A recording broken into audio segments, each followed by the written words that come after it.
여호와 앞에 잠잠하고 참고 기다리라. 자기 길이 형통하며 악한 꾀를 이루는 자 때문에 불평하지 말지어다. 분을 그치고 노를 버리며 불평하지 말라. 오히려 악을 만들 뿐이라. 진실로 악을 행하는 자들은 끊어질 것이나 여호와를 소망하는 자들은 땅을 차지하리로다. 잠시 후에는 악인이 없어지리니 내가 그곳을 자세히 살필지라도 없으리로다. 그러나 온유한 자들은 땅을 차지하며 풍성한 화평으로 즐거워하리로다. 아멘. 하나님의 방식으로 살아가는 데는 인내가 필요합니다. 세상의 방식이 있는가 하면 하나님의 방식이 있습니다. 둘 사이에는 서로 섞이지 않은 그 어떤 것이 있습니다. 그래서 하나님을 따라 살아가려면 반드시 세상 속에 섞일 수 없는, 그래서 인내해야만 하는 어떤 것들이 있습니다. 세상을 살아가는 그리스도인들은 세상에 섞여 살아가야 되지만 본질적으로는 하나님의 뜻대로 살아가야 합니다. 그렇기 때문에 그리스도인들은 하나님의 일하심을 기대하고 믿는 믿음이 필요한 거겠죠. 오늘 시편의 고백도 이와 같은 세상 속에서 하나님을 바라보며 살아가는 사람들이 가져야 되는 기다림과 기대에 대한 말씀입니다.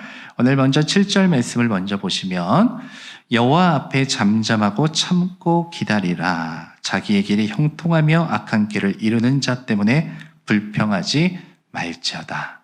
이렇게 말하고 있습니다. 시편에서 자주 등장하는 대조법으로 악인과 의인을 대조하고 있습니다. 특별히 오늘 여기서 나오고 있는 사람의 특징을 보면 자기의 길이 형통한데 악한 꾀로 그런 것들을 이루는 사람에 대한 말을 하고 있는 것입니다. 쉽게 말하면 자신의 방식을 따르고 목적을 이루기 위해서 수단과 방법을 가리지 않지만 나름대로 성공적으로 살아가는 것 같은 사람들, 그리고 형통하게 살아가는 것 같은 그런 사람들을 말하고 있습니다. 근데 사실 이질적이지 않은 게 이와 같은 일들은 우리가 주변에서 흔히 볼 수 있는 일, 내 주변에도 우리가 자주 볼 수 있는 일이기 때문입니다. 정직한 자들보다 거짓을 일삼는 자들이 잘 되는 것 같고, 또 진솔한 사람보다 약삭 빠른 사람들이 대접받는 것 같은 그런 세상 속에서 우리는 살아가고 있기 때문입니다. 그런데 오늘 시편의 말씀은 그런 사람들을 향해서 그들을 볼 때 불평하지 말라 이렇게 말하고 있습니다.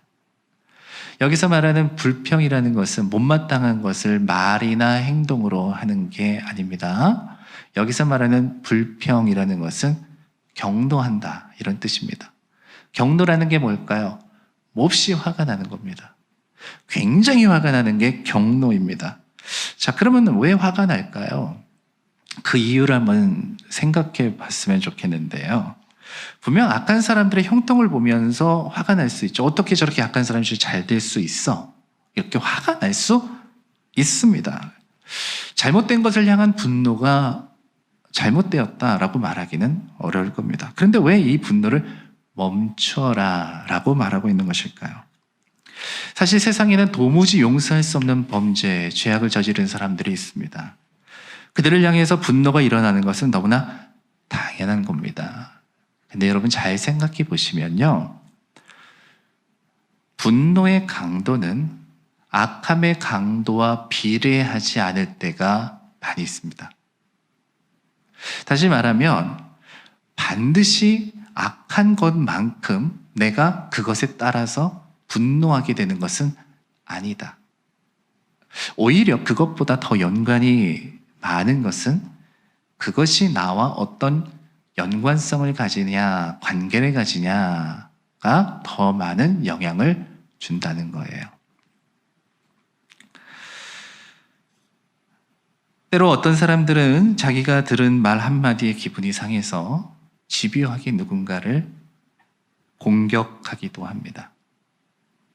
학교 다닐 때 학기 초에 찍히면 학기 끝날 때까지, 학년 끝날 때까지 가고 납니다. 그렇게 잘못한 것도 없는데 그렇게 한 번 너 찍었어 그러면 그렇게 그 사람을 괴롭힙니다.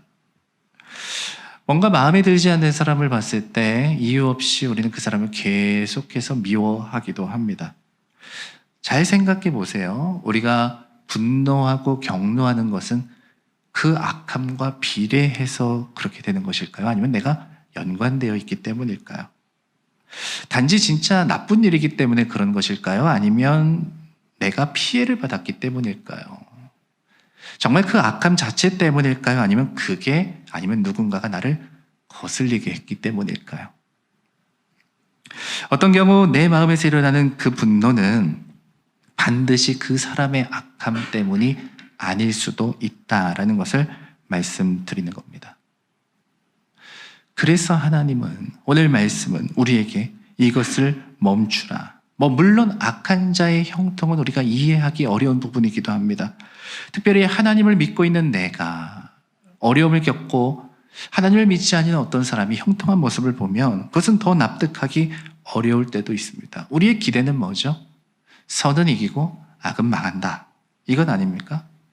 내 거짓된 사람보다 정직한 사람이 대접받는 세상을 우리는 꿈꾸지 않습니까? 그러나 세상은 이것과 반대로 움직일 때가 굉장히 많죠. 그래서 때로 우리는 신앙적 허무함을 느낄 수 있습니다. 허무한 마음은 굉장히 무서운 겁니다. 왜냐하면 그동안 쌓아왔던 모든 것을 한꺼번에 무너뜨리거든요. 어떤 일에 최선을 다해서 열심을 다해 살던 사람이 내가 이렇게 살면 뭐하나, 내가 이렇게까지 하면 뭐하나 라는 마음이 드는 순간 그렇게 열정적인 것들이 재미가 없어집니다. 온갖 에너지를 쏟으며 헌신하던 모든 일들이 이렇게까지 하면 뭐하나 라는 생각이 들면 버거워집니다. 신앙생활도 마찬가지입니다. 하나님이 전부임을 고백하며 살아갔던 우리의 삶 속에 내가 이렇게까지 해서 뭐하나 라는 이 허무함이 찾아들면 우리는 반드시 다른 곳으로 눈을 돌리게 되어 있습니다.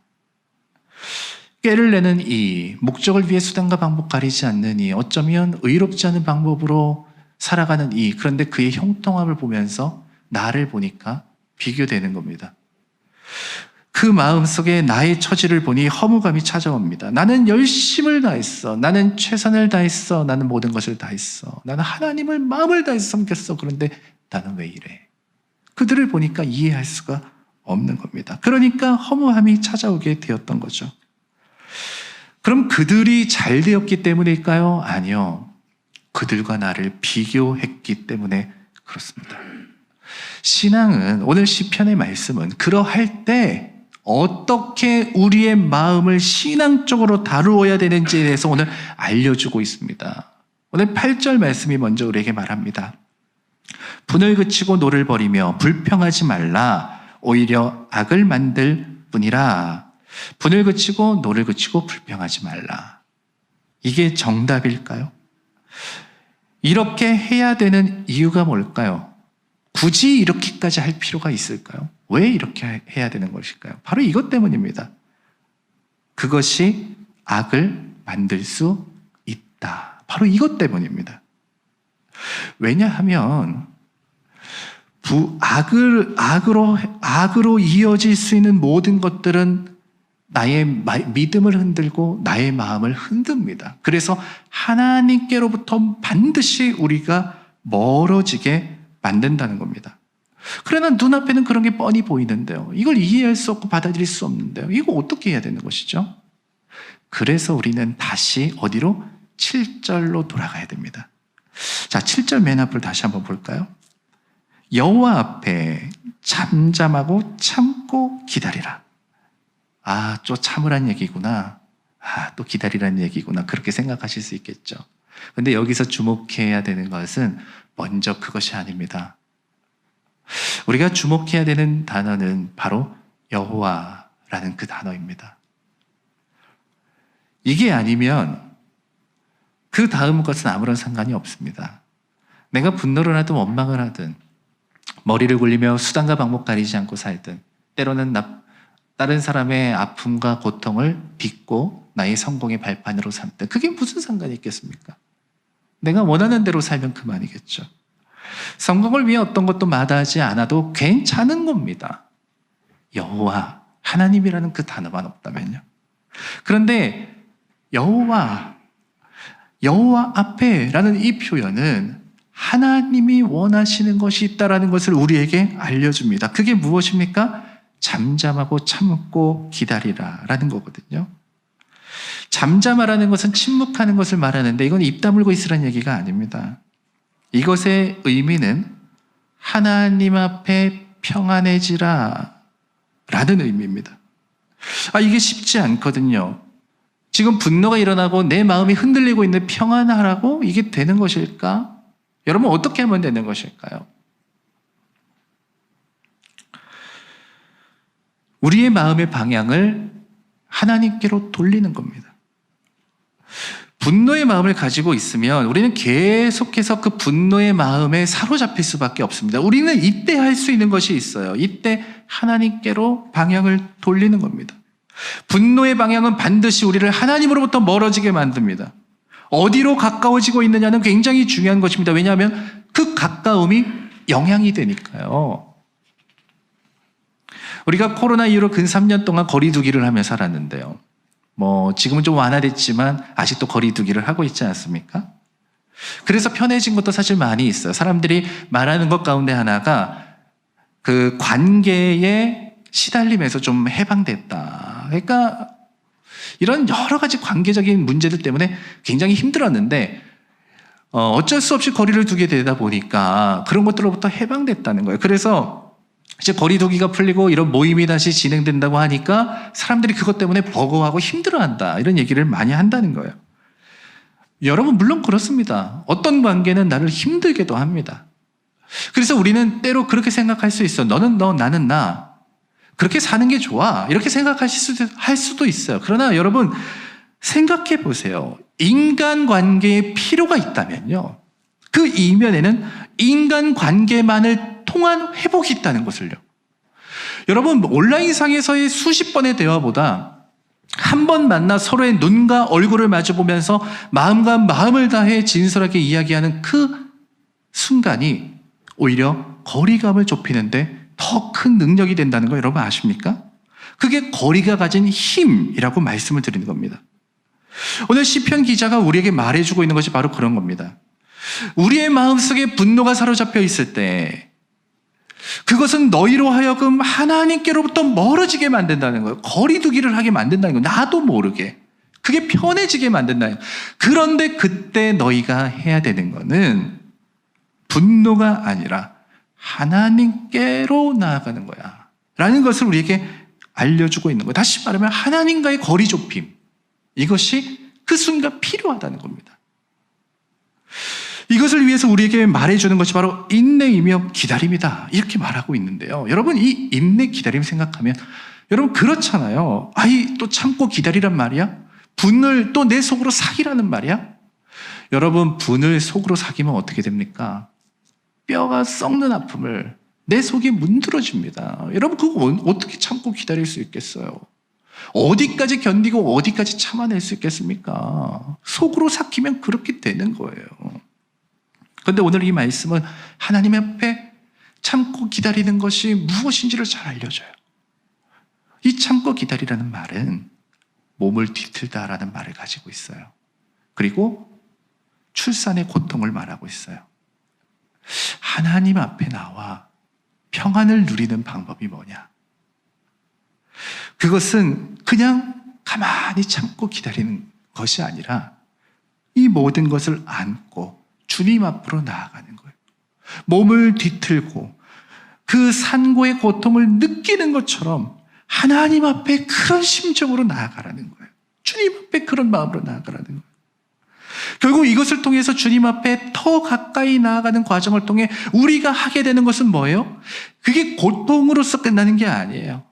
그게 아픔으로서 끝나는 게 아니에요. 이게 뭐예요? 바로 산고의 끝에 있는 새 생명을 출산하는 과정이라는 겁니다.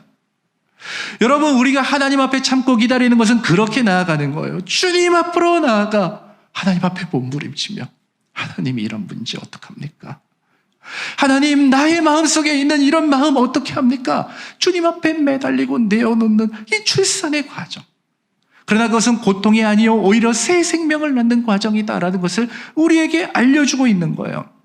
그러니 우리에게 뭘 말해주고 있는 것입니까? 그런 마음이 있느냐? 너희 마음속에 그런 분노가 있느냐? 이해되지 않는 어떤 삶의 모습들이 있느냐? 그럴 때 너희는 하나님께로 나아오라.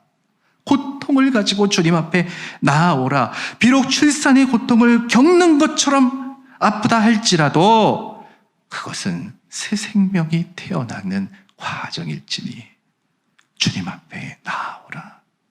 주님과의 거리 좁힘. 바로 그 순간에 우리에게 필요한 것이라는 것이죠. 왜 이것을 이렇게까지 해야 될까요? 이렇게 힘들게 해야 될까요? 여러분, 이유가 있어요. 왜?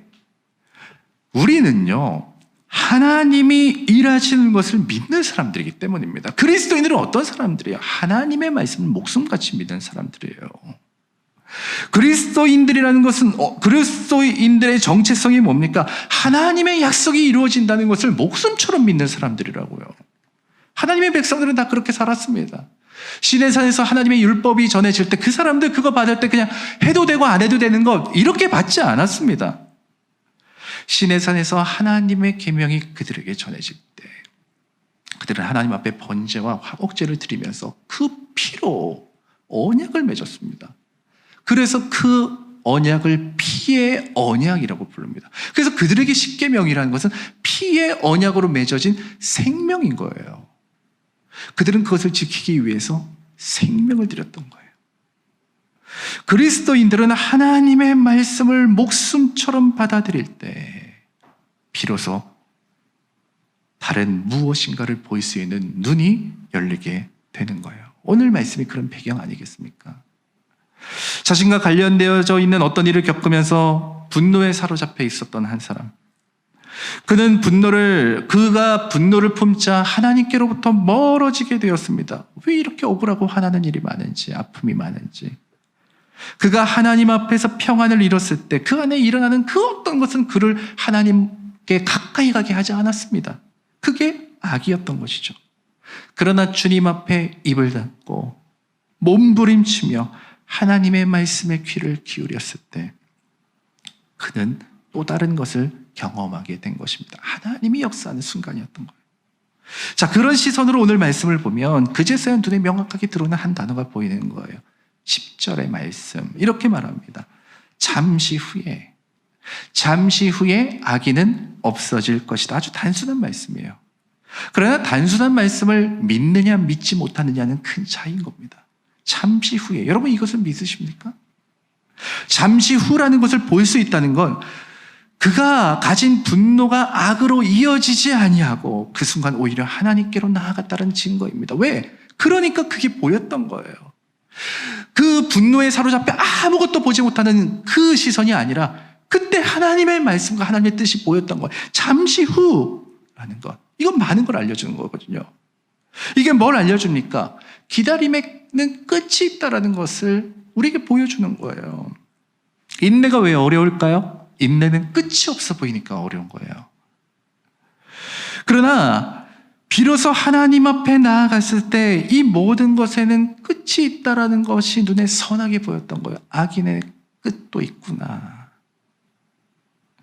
여러분, 악인의 끝이 있다는 것을 안다면 무엇을 알게 되는 거예요? 하나님의 역사하시는 시간이 내게서 멀지 않았구나. 이것도 믿게 되는 겁니다.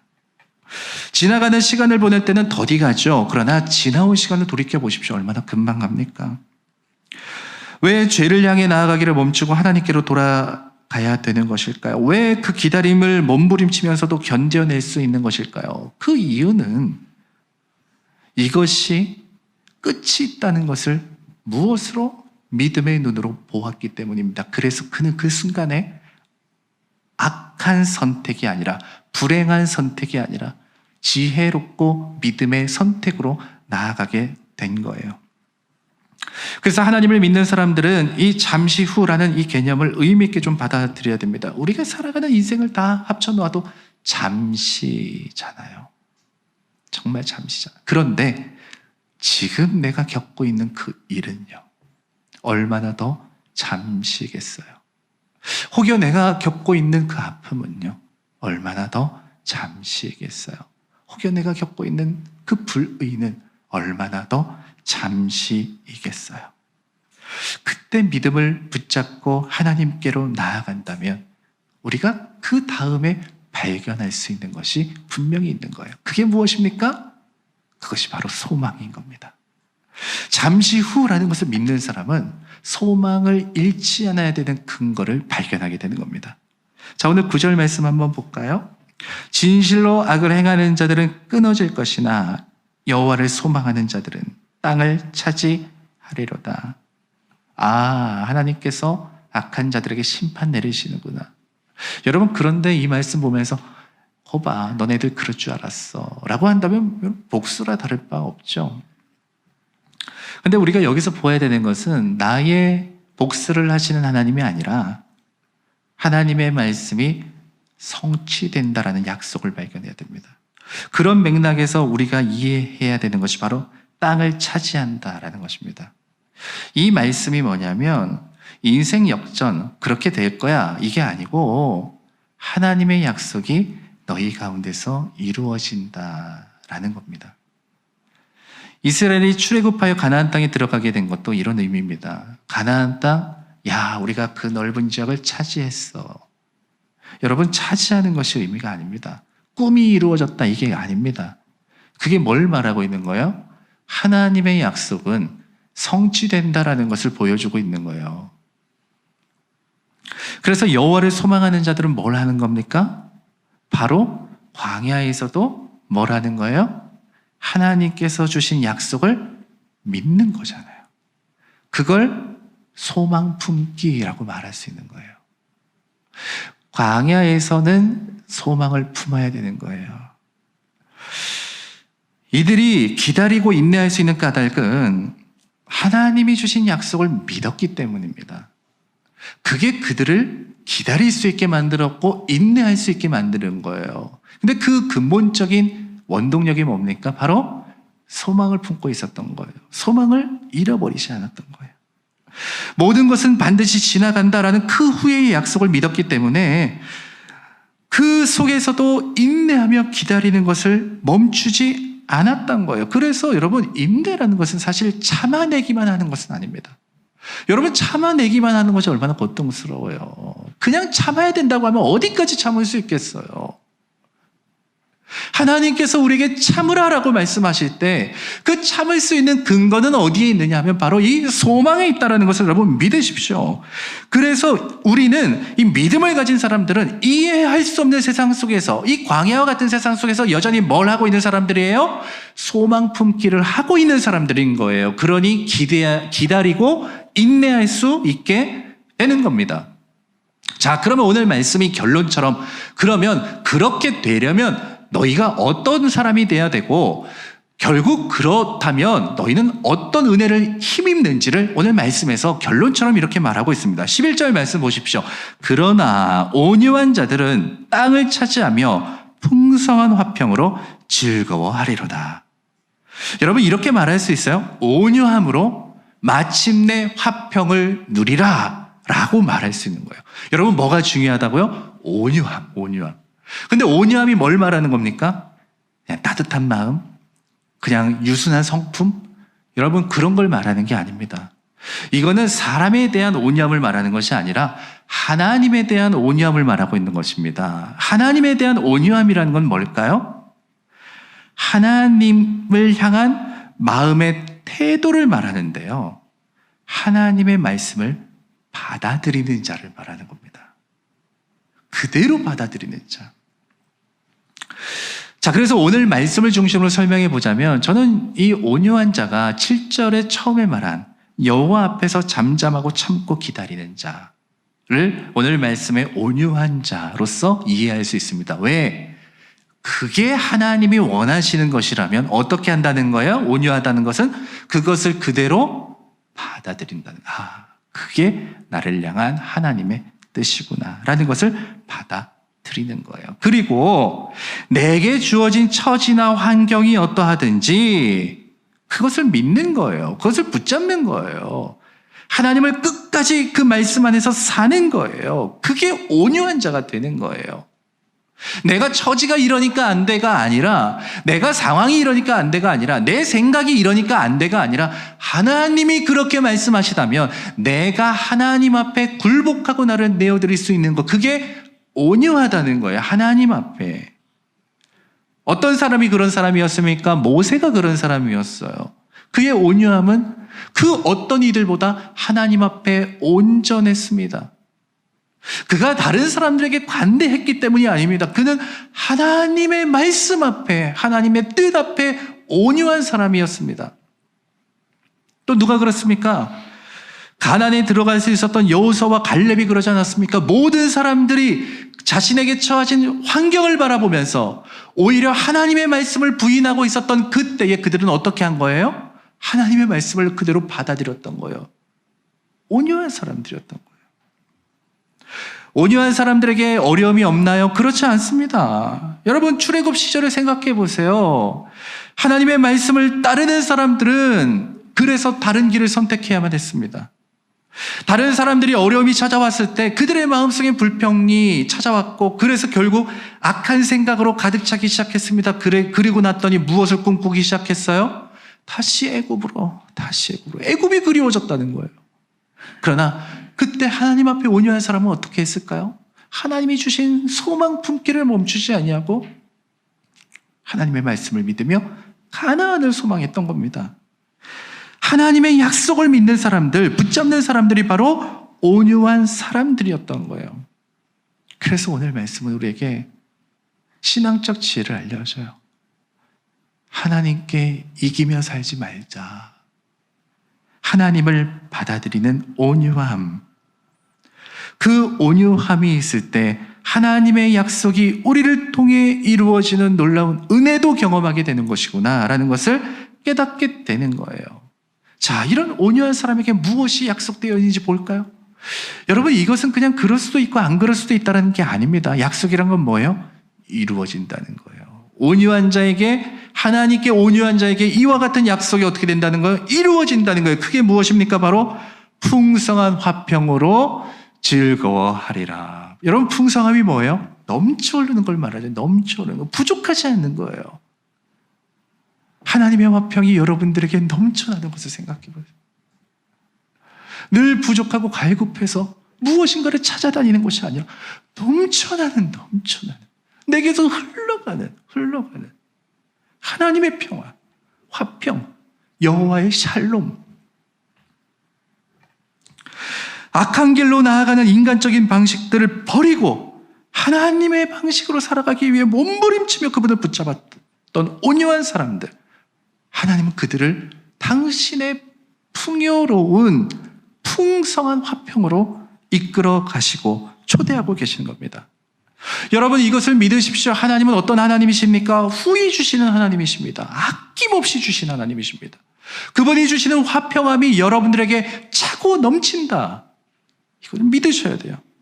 하나님이 예비하신 가나안이 어떤 곳이었습니까? 이 광야 시절에 그들에게 그려주지 않습니까? 그것은 적과 꿀이 흐르는 곳이다. 하나님 그런 하나님이십니다. 하나님은 그들에게 이런 온유한 마음으로 나아가는 이들에게 그곳에서 하나님의 샬롬, 하나님의 화평을 경험하게 하셨던 겁니다. 오늘 이 말씀은 우리에게도 여전히 약속된 말씀입니다. 하나님의 그 샬롬이 얼마나 풍성하고 그 풍성함의 은혜가 무엇인지를 누리게 하시기 위해 오늘 우리를 초대하고 계십니다. 오늘 저는 여러분들의 삶이 하나님 안에서 그렇게 풍성해지기를 축복합니다. 이제 우리는 무엇을 우리 안에 담아두어야 될지를 여러분 결단하셔야 됩니다.